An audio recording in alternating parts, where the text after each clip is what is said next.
Welcome to Brian Health Podcast.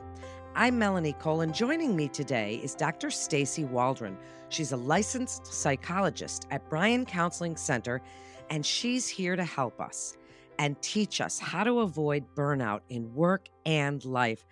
Dr. Waldron, it's such a pleasure to have you join us. And what a great topic that so many people are feeling really all over the country. Can you give us a little working definition as we start here of burnout? What are we talking about? And what's the scope of what we're discussing here today? Well, Melanie, thank you for having me. And yes, I would like to tell you what burnout is about and just how much this is infiltrating all of our lives in so many different ways. Burnout can make you feel sluggish, exhausted. It can affect simple tasks, even. It's been defined by the American Psychological Association as the physical, emotional, or mental exhaustion accompanied by decreased motivation, lower performance, and negative attitudes towards oneself or others. In a sense, it's as if people feel like they just can't do anything anymore. Many times people think of this in terms of their work, that they no longer want to go to work. They don't want to participate in their work. They feel their job is just not worth it anymore. But it's so much more than your work. It can affect any part of your life. So, really, when you think about burnout, it can be anywhere. It can be as a parent, it can be as a friend, it can be in your relationship, it can be anywhere. And I've seen it widespread that people are experiencing burnout. Well, I have seen that too. Now, work life balance. You mentioned that this is not just work. It could be friends, it could be parenting, it could be any of these things. I'd like you to speak about that and how that can be out of sync with each other. And if it is, Dr. Waldron, what are some of those physical, emotional, behavioral signs that we're experiencing it? How can we recognize this work life balance that's out of sync? Well, for example, you and I are talking with new technology, and that has really impacted our work life balance. It's very hard to turn off these days. We have technology with our phones, with our computers. We have meetings that we in the past hadn't been able to do because our computers can now do this. So we don't turn off and reset at the end of our workday. We don't slow down, and our personal lives seem to have more and more demands.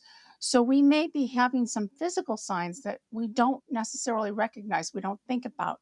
We're tired, we have frequent headaches, we have changes in our appetite or our sleep habits. Our emotional signs can be things such as feeling a sense of failure or self doubt. We detach or we feel alone. We feel trapped or defeated. We can have a sense of loss of motivation, and we can have a decreased satisfaction or a sense of accomplishment. Our behavioral signs can include things such as withdrawing from our sense of responsibility. We isolate from others. We procrastinate from getting things done. We get frustrated with our friends or family or our work colleagues. And we skip out from work or come in late or leave early. These can all happen with burnout. Now, these can also be signs of depression, but depression is a little different because it's broader when these burnout symptoms occur and then can be pinpointed to specific triggers in people's lives. Wow, that was an excellent description.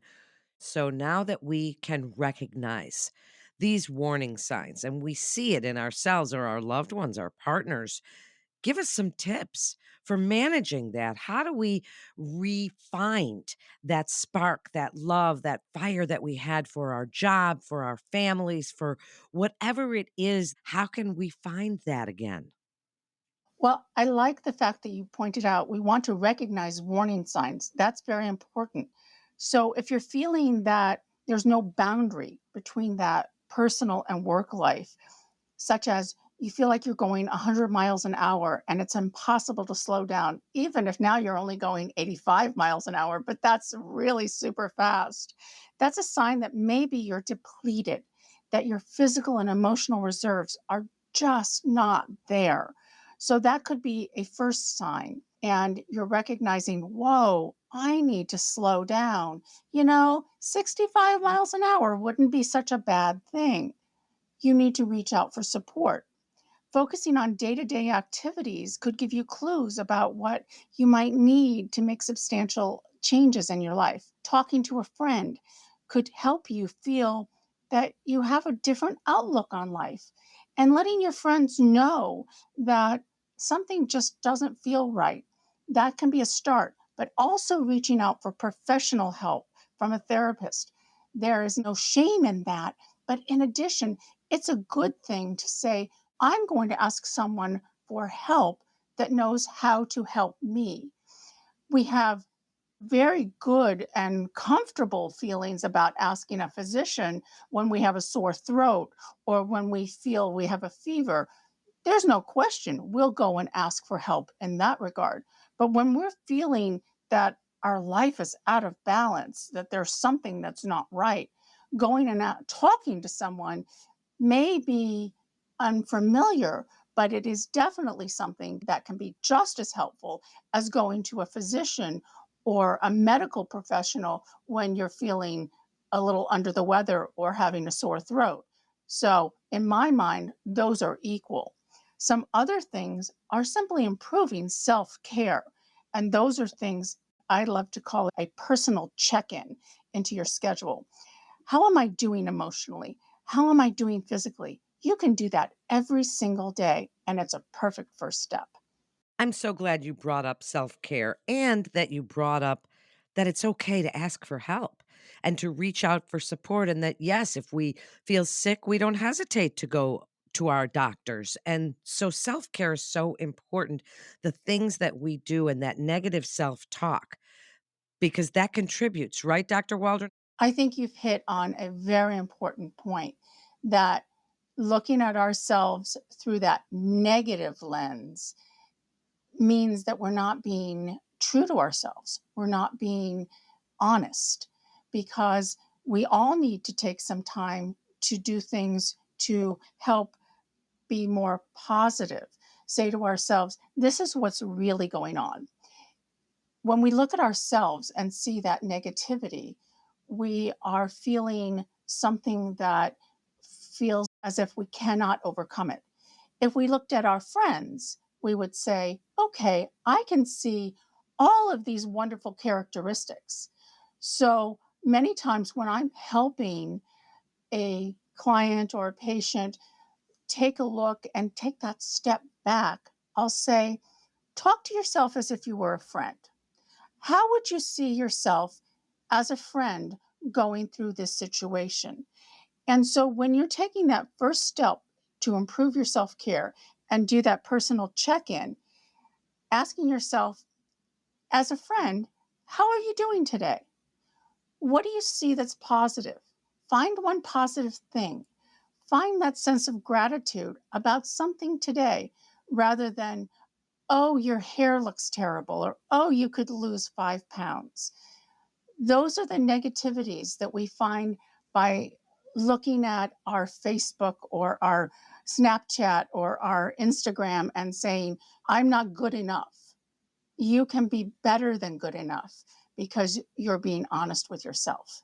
Oh boy, am I glad you brought up social media because that is just a place where we can see all the negative everything all the time.